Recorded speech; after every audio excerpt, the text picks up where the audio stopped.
So we're on page 135, verse 58 in Hatha Pradipika. Vichara is defined as agreeable and sweet food, leaving 1/4 of the stomach free and eaten as an offering to please Shiva. Sweet food means fresh, pleasant tasting food, not particularly that which has extra sugar. Food which is disagreeable means that it is either bad tasting, poisonous to the system, or not agreeable to one's metabolism. The stomach should never be overloaded. It should be half filled with food, 1/4 with water, and 1/4 with air. Eating to please Shiva means that when taking food, the yogi should not feel that he is eating for himself. He should cultivate the attitude that he is nourishing the body for its maintenance, so his consciousness can continue its process of unfoldment and spiritual evolution. Shiva is the inner consciousness, the Atma. Everything the yogi eats should be considered as prasad, or an offering from the Supreme Being. This is very important for eradicating the sense of ego. I want and I eat. Food is not taken for sense gratification, but to sustain the vehicle of the indweller, the Atma. Therefore, eating should be considered as part of one's sadhana. Life itself is a sadhana. Many people indulge in food as a means of escape for the mind. When they are tense, frustrated, or insecure, they eat to relieve the problem. As a yogi should always regard food as medicine, which will purify and fuel the body and mind for the maintenance of life and progress in sadhana. Thus, at all times, he will eat cautiously, with awareness, and with a higher purpose than sensual pleasure. Mit ahara means sattvic food, light food which is easy to digest. As Swami Sivananda of Rishikesh points out, heavy foods to a tamastic state and induces sleep only. There is a general misapprehension that a large quantity of food is necessary for health and strength. Much depends upon the power of assimilation and absorption.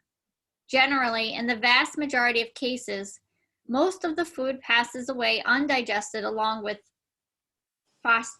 facies. Almost all diseases are due to irregularity of meals, overeating, and unwholesome food.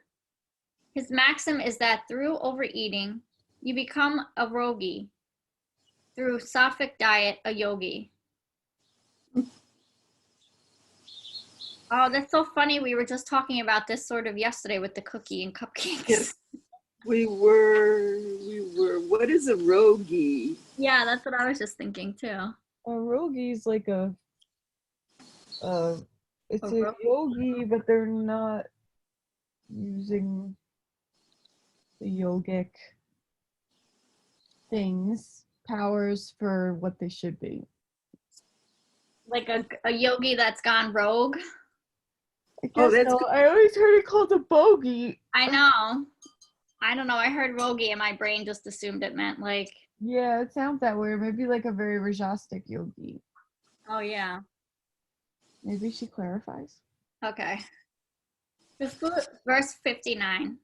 The foods which are prohibited for the yogi are those which are bitter, sour, pungent, salty, heating, green vegetables other than those ordained, sour gruel, oil, sesame, and mustard, alcohol, fish, flesh foods, curds, buttermilk, horse gram, fruit of jujube, oil cakes, asafoetida, and garlic. A yogi's diet should be simple and bland.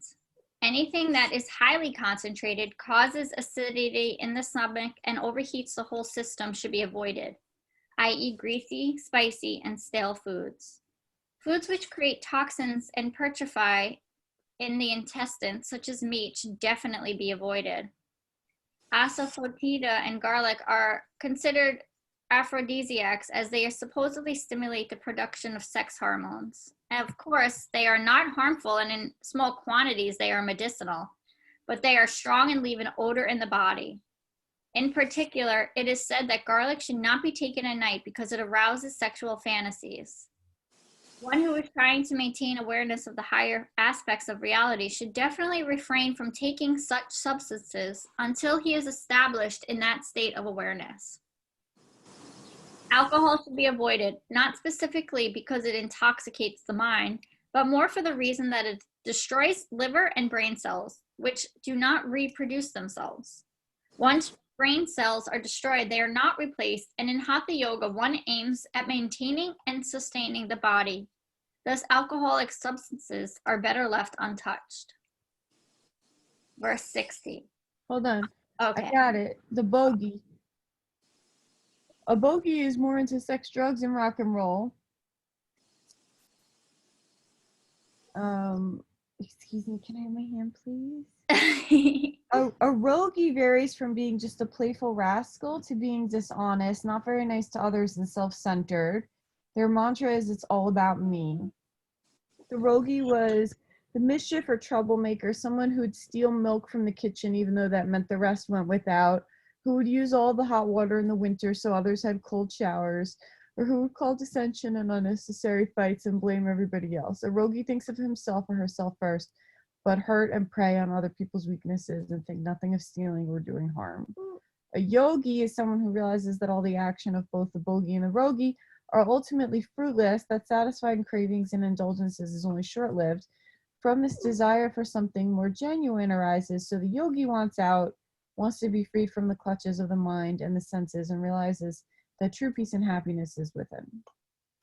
And you could definitely have a sattvic cookie, just FYI. Okay, go ahead.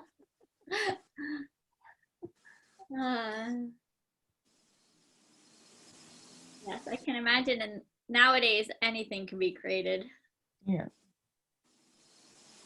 Unhealthy diet should not be taken. That which is reheated after becoming cold, which is dry, devoid of natural oil, which is excessively salty or acidic, stale, or has too many mixed vegetables. When food is cooked and again reheated, it is after it has gone cold, bacteria have set in. And if this food is eaten, it creates fermentation in the stomach, resulting in indigestion, wind, and acidity. Dry food means that which has absolutely no natural oil or water left in it.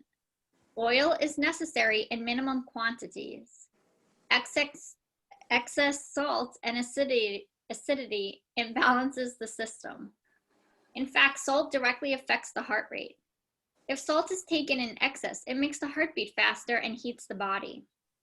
Many different types of vegetables should not be cooked together, as the resulting chemical reactions can upset the digestive system and disturb body functions.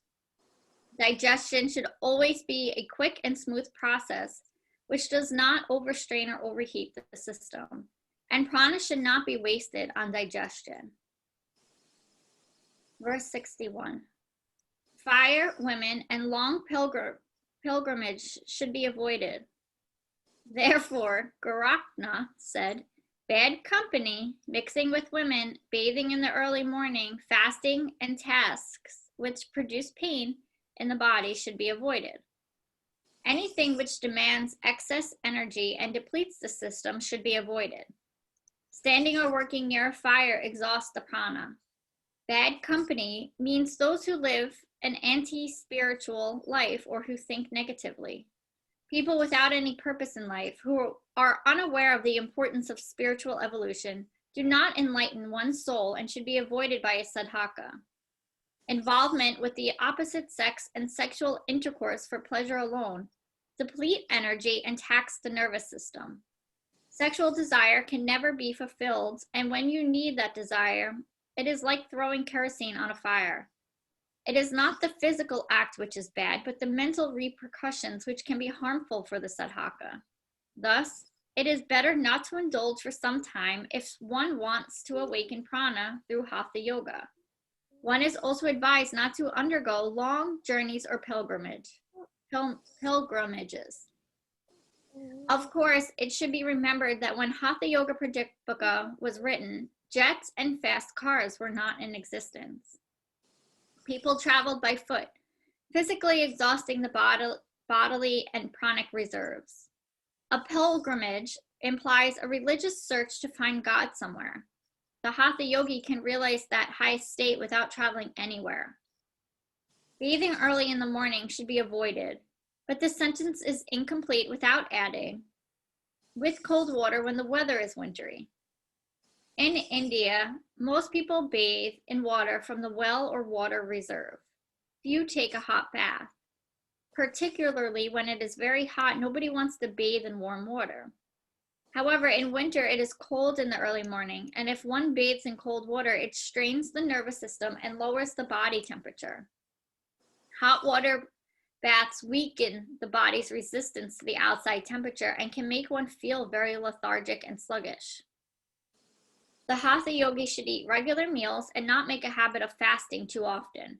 However, fasting can be useful to stimulate the digestive system, to eliminate toxins, and to help bring the senses and mind under control.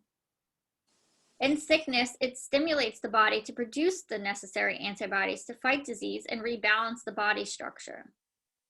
In India, many people follow the age-old tradition of fasting in conjunction with the phases of the moon. There are particular days which are conducive for either a full or half-day fast. Example, the 4th, 9th, 11th, 14th, and 15th day of either the bright or dark fortnight. Swami Sivananda says, occasional fasting once a month or when passion troubles you much, will suffice. Though fasting has a lot to offer and many people advocate it, one who devotes many hours to Hatha Yoga Sadhana should not strain the body in such a way. Any actions which are strenuous and create pain or extreme conditions in the body should not be undertaken by the yogi. Without being fanatical, one should take proper care of the body and avoid any unnecessary strain or injury, as the body is the vehicle to higher consciousness. Of course, one has to be sensible about all these instructions and take into account the situation and conditions. I'm going to keep going unless anyone needs me to pause for a moment. Okay, verse 62. The most conducive foods for the yogi are good grains, wheat, rice, barley, milk, ghee, brown sugar, sugar candy, crystallized sugar, honey, dried ginger, patola fruit, species of cucumber, 5 vegetables, mung and such pulses, and pure water. Whole grains and rice supply essential carbohydrates and vitamin B complex. Fresh milk and ghee maintain the mucus lining of the digestive tract and alimentary canal, which is washed away by Shatkarma practices, and neutralize any acidity or heat in the stomach which the practices may create. Sugar is necessary for the efficient functioning of the brain as well as other bodily processes. Honey is recommended as it is easily digestible whole food. Dried ginger is also agreeable. In the Garanda Samhita 5:20, the 5 vegetables are said to be Valaska, Kalaska, Patopalatraka, Vastaka, and Himalachika. These are leafy vegetables which are similar to spinach. Light, easily digestible pulses such as mung, red lentils, etc., as are recommended as they supply protein, but pulses and grams such as horse gram, which are hard to digest and create flatulence, are to be avoided. Pure water, which is free of chemicals, excess minerals, and harmful bacteria, is essential, particularly for the purification practices. Verse 63. The yogi should take nourishing and sweet food mixed with ghee and milk. It should nourish the dhatus, basic body constituents, and be pleasing and suitable. The most important attribute of the diet is that it should nourish the dhatus. There are 7 dhatus, or basic body structure. Dhatis? Dhatus. It's dhatus. The layers of the tissues in the system. He's talking all about Ayurveda. Yeah, I never heard of this dhatus. Yeah, dhatus, it's like your skin, well, like your flesh, your bones, your nervous system, your blood, your bone marrow, reproductive organs. It's like all the different layers of tissue. They all build upon from what you digest, sort of in a row. So if the food you digest isn't good, then your tissues start to get issues. They struggle to manifest themselves in a healthy way, right? Because the body's always kind of remanifesting itself. Yeah. There are 7 dhatus, or basic body structures: skin, flesh, blood, bone, marrow, fat, and semen or ova. Anything which destroys their natural balance should not be taken. Although milk and ghee are recommended, large quantities should not be taken. Too much milk creates a mucus problem, and excess ghee is stored in the body as fat. On the other hand, if you have an allergic reaction to milk, do not take it. If rice creates swelling in the abdomen or fluid retention, leave it. Pleasing and suitable food means that which suits the individual body metabolism and which makes one healthy, mentally content, and stable. Diet differs according to each individual, so you may have to experiment with different foods and quantities before you find the correct diet for yourself. Of course, it has to be taken into consideration that the diet given here is suitable for the climate and environmental conditions of India. It is also the diet of the Hatha yogi, who is devoted to many hours of constant sadhana, and not those who have to do a 1-hour yoga class once a week and have other household commitments. Nevertheless, most of the foods mentioned are available all over the world, and even if you are a householder, such a diet will help purify the body and stabilize the mind and passions.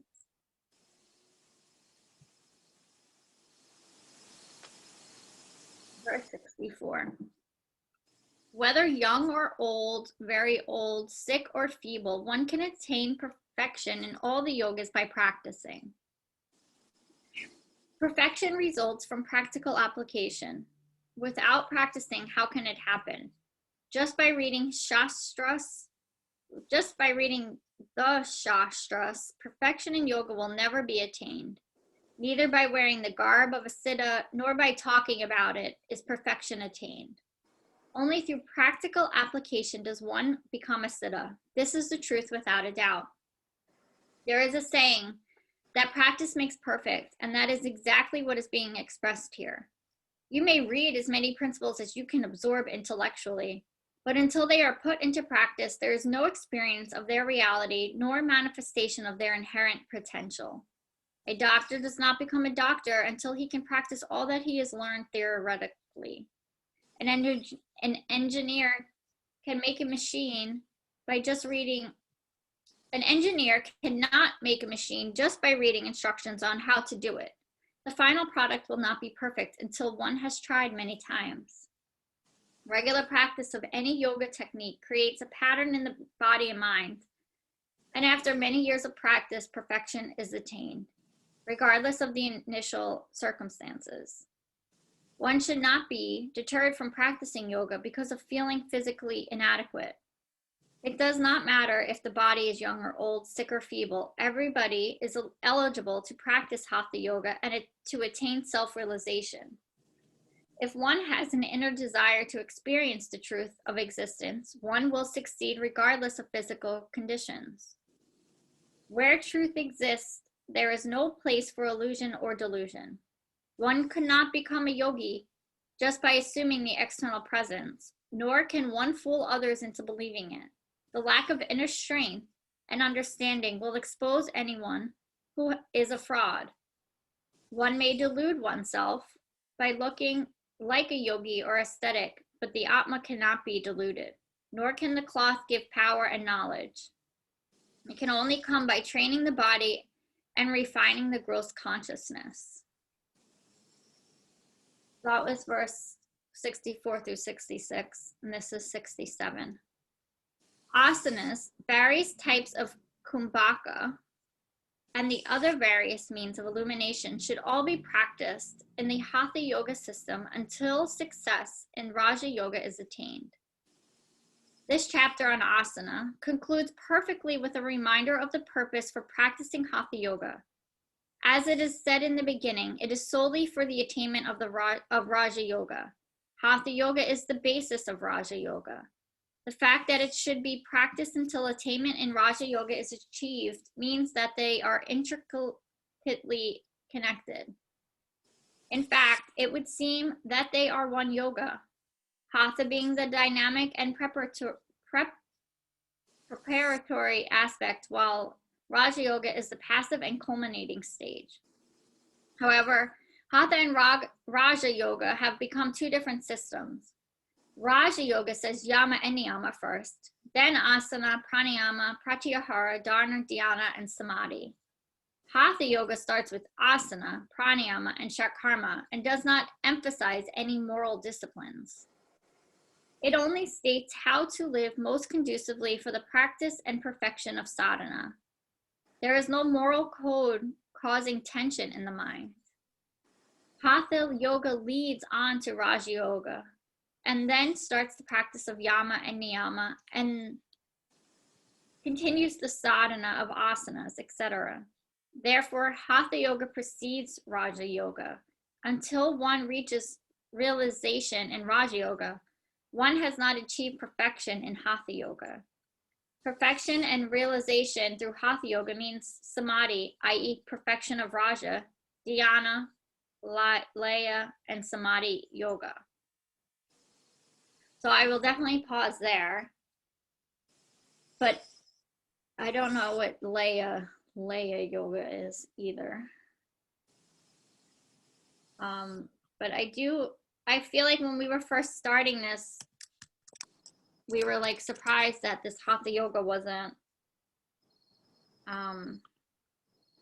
focusing on the yamas and niyamas, but now I guess she just made sense to me. And I just Googled Laya Yoga, and it says Laya Yoga is a yoga form in which dissolution of self and merging with the supreme consciousness are achieved. Laya is a Sanskrit term meaning dissolve. Laya Yoga leads to the state of samadhi, which is the highest unification with the divine. Oh, it says, though it also may be referred to as Kundalini Yoga as it awakens Kundalini power, Laya Yoga works from the Sahara, the crown chakra at the top of the body and flows down through the lower chakras to awaken Kundalini.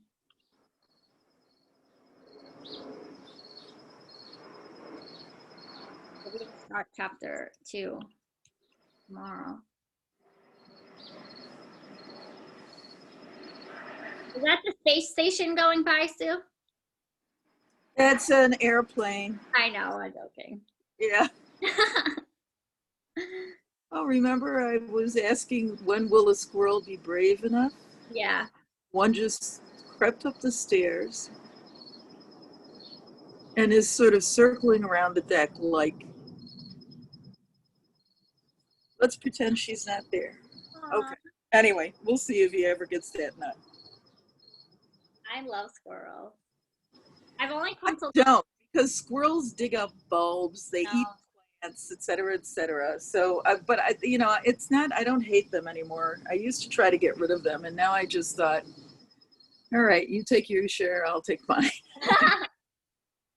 I've come to love them because Kramer doesn't like them, he chases them, but I think it's like a love-hate relationship with them. Yeah. And he's trained me over the years. Like, I can hear a squirrel, or see a squirrel like a dog can. Not as extreme, but like I recognize them more than I used to be able to. Even when I'm not with him, I'll be like, oh, there's a squirrel over there. And it'll be like far away. Or it's like, how did you even know that squirrel was there? Yeah, because they can smell about 50,000 times better than we can. Yeah. You know what's interesting about this final thing, verse 67,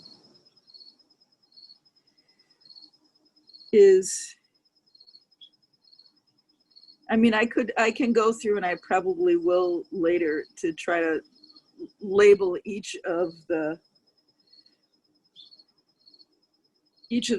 words in here that I really don't know what they mean. You know, they're not immediate knowledge for me. But it is how it seems like there are many different ways to move forward. And maybe Amanda was talking about this before, but not only are there many different ways to move forward, but you choose the way that's most accessible to you, and you follow that way, and you get there. And there's somebody, when I got sick years ago, and I couldn't do yoga for about a month, somebody gave me a book, and it was a book to follow a particular path. And it was basically breathing exercises and learning how to breathe and that kind of thing. And I, but as I've said before, the specific paths thing bother me. That book didn't bother me because it opened with saying, look, you can do this in a lot of different ways. If you're going to try this way, why don't you set aside the other ways for a couple of months, stick with this, see what happens. You don't like it, terrific. You do like it, good for you. I mean, it was not said as colloquially as that, but I don't know if I'm reading this page correctly, but it looks like there's a couple of things you have to master. There's a couple of things you have to get to, but it doesn't sound like someone is talking about just one path. I guess this path, Hatha Yoga, seems to begin with dealing with the bodily, mastering the bodily part of the practice, and that leads to the Raja Yoga. So this book is saying the Hatha Yoga starts with asana, which is the physical, pranayama, which is the breath, and shatkarma, which is the, like, all those, I think they're like the cleansing techniques we were talking about, like the... Yeah, some of the crazy ones and some of the ones that are a little easier to do. Yeah. And then the book is, and so remember with the, in the sutras, we talked about all the yamas and the yamas. And so they're saying, this book is saying that you focus on those three things and don't worry about, like, the ahimsa and the satya. And so it's saying once you master the breath, the cleansing, and the physical, then you start working on the yamas and the niyamas. And then I know with Amanda's teacher training, when we learned the 8 limbs of yoga, and we learned all the yamas and niyamas, it was not set in an order. It wasn't like you start here and you end here with the yamas and the niyamas. It just is like you practice them all. It's not like you master one and move to the next one with those. Yeah, so I agree with you. But go ahead. I agree with you. I liked it like that, where it's like you start where you are instead of being like master ahimsa first and then move on to the next one and then move on to brahmacharya and then move on to this one and then move on to that one. I liked it. It was just like you started where you wanted to start. So everyone could build their practice individually. And not just with the yamas and niyamas, I mean with all of yoga. Like, some people get into yoga, I think, for the physical practice, and some people get into it for the meditation, and some people show up for yoga for the breath. Some people like the spiritual study. So whatever brings us all to yoga, I don't think it matters. I think it matters, like, the goal is the same for all of us, no matter which avenue you come into yoga. Yeah, I hear that. I think, however, that one of the things, and I found this in other practices, and I'm finding it now in writing, is you really can't focus on everything. Well, at least I can't. I can't focus on everything at once. I have to pay attention to something, and I have to work on that. If I try to focus on too many areas, one or two are going to drop off the table anyway, and there's not enough time or energy to really focus enough on the other areas. If you focus on one or two areas with greater determination and really like, I'm going to get this. I am going to get this. I'm going to work on this, and I am going to get this. If you focus on those one or two areas, then other areas start opening themselves up to you. And in some ways, I almost feel like this is what this book is saying. Your summary, Pam, was, you start with the asanas and so on and so forth, and then you move, and then pranayama, and then you can begin concentrating on the yamas and niyamas. I don't know. So maybe, I mean, it's that kind of thing is definitely, it's like a life lesson for me, because I've been realizing, remember I told you I signed up for several writing courses? Yeah. Because I thought it would help me get to finish my own project. Well, instead, what happens when you sign up with several writing courses is, first of all, your time is taken with going to the course, and you got to be nice. Other people are reading your work. You got to read theirs, and you got to think about it and comment on it. I mean, you can skip it altogether, but that's kind of selfish if they're reading yours. Yeah. And so what's happened, I realized in the past week, while I did a lot of revision and I did a lot of work, I read a lot of people's stuff, I commented on a lot of things, but I did not write my next chapter. I did not get close to it. Not only that, I did not, my next chapter requires that I do some research in a particular area, or at least in my head it requires that. I didn't do that. And I thought, And it's, once again, it's, I thought it would all be in the same area and towards the same goal, and it is, but for me, it's not working out the way I thought it would work out. Yeah. But I'm committed, so I'm gonna, I will stick with this until this class is over, which I think is somewhere around Halloween, which is somehow appropriate, and then I'm going back to just, limit it so that you can think and integrate and get your own thing done. And I think for me, yoga is like that too. I can't go in too many different directions. Pam, you were saying 1 year you spent a lot of time reading a lot of different things and studying a lot of different things. And at the end of it, you said, whoa, I'm going to take a break. I got to let this simmer. Mm-hmm. I mean, to me, it's kind of the same thing. See, I feel like without knowing anything about the philosophy behind yoga and any of these words, I showed up to yoga for the physical benefits of yoga. So that to me was like how she's saying, like, it was like I started with just the asana, the physical. Like, I just wanted to be able to get into forearm stand. Like, that was my goal when I showed up to yoga. To get into forearm stand? Yeah, or like crow. Like, I wanted to get into all the fancy shapes. And then I started practicing with a teacher that did incorporate breath work into class. And I did it, but I did it because everyone else was doing it. I didn't understand why I was doing it, or I wasn't like craving it when I got home. It wasn't like I did it once a week in class and I forgot about it by the time I got home. But I was incorporating the breath work into it. But it really wasn't until I walked into Rev and I really started hearing the philosophy threaded through the class that I was like, oh, and then I felt like maybe then I wasn't doing any of the shot karmas. I still don't do any of those shot karmas, but then that's when I started, I guess, going from the Hatha yoga, if that's what this book is saying, into the Raja yoga. And I feel like a lot of the people I practice with, I can't say a lot, but some of them probably had that similar path, like here in America. Like, we want the physical benefits of yoga, and that's what gets us in the door. And then if you have a good teacher in studio, they can start teaching you the moral disciplines through the physical practice and through breath work. It's almost like you're tricking the students.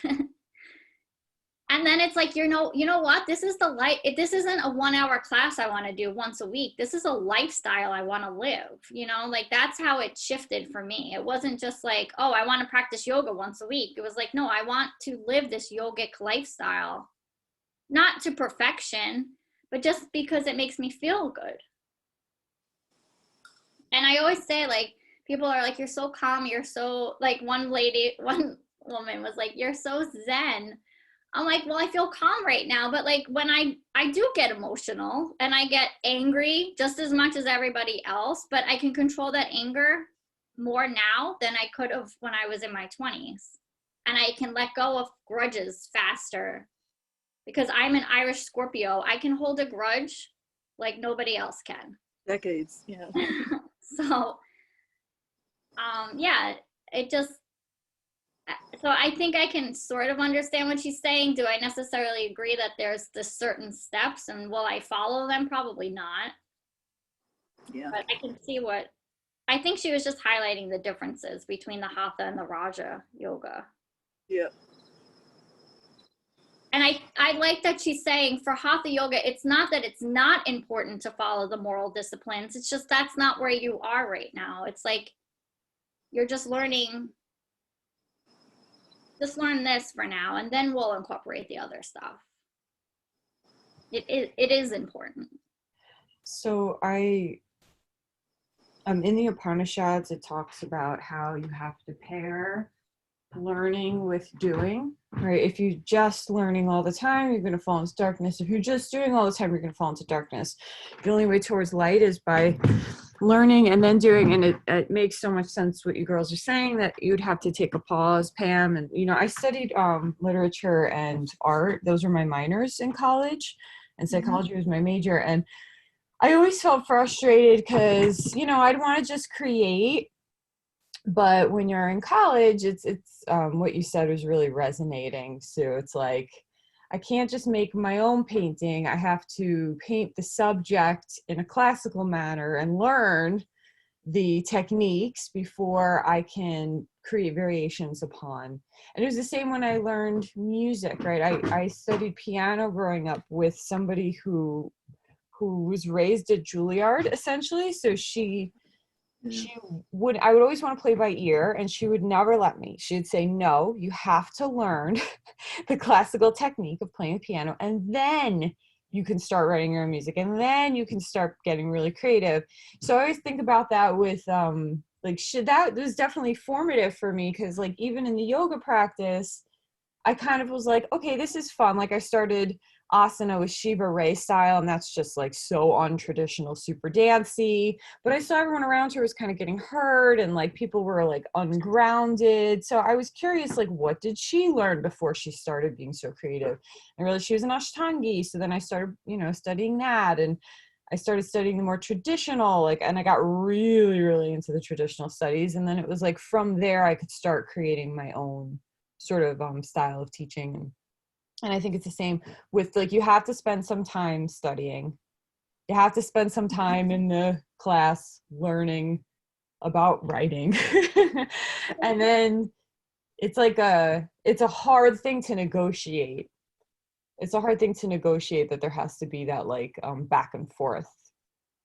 I don't know. I always want everything to just come out immediately and be done.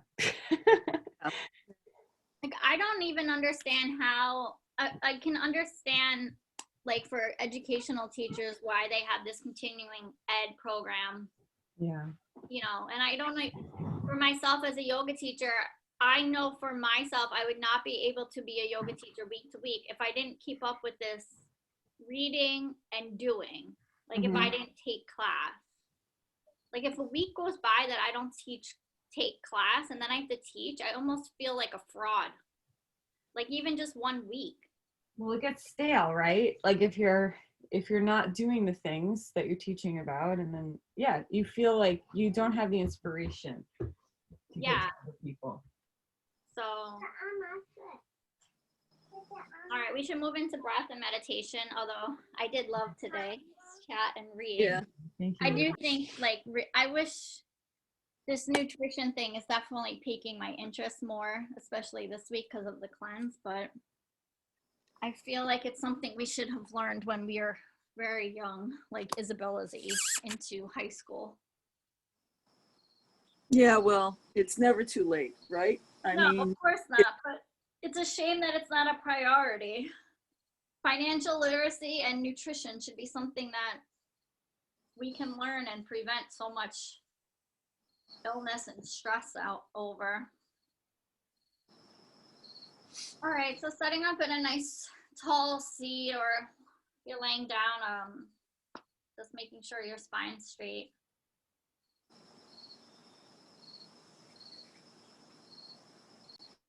Just taking a few breaths through the nose.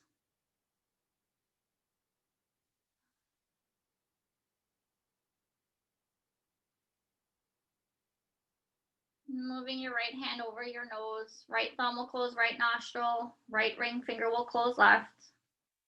Closing right with the thumb. Inhale through left. Close left. Exhale right. Inhale right. Close right. Exhale left. Inhale left. Close left. Exhale right. Inhale right. Close right. Exhale left. Taking 5 more rounds on your own breath, adding retention if that is in your practice.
Taking your time to finish. Exhaling out through the left nostril. I'll set the timer for 20 minutes. You can set your attention for your meditation.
Bringing hands to meet.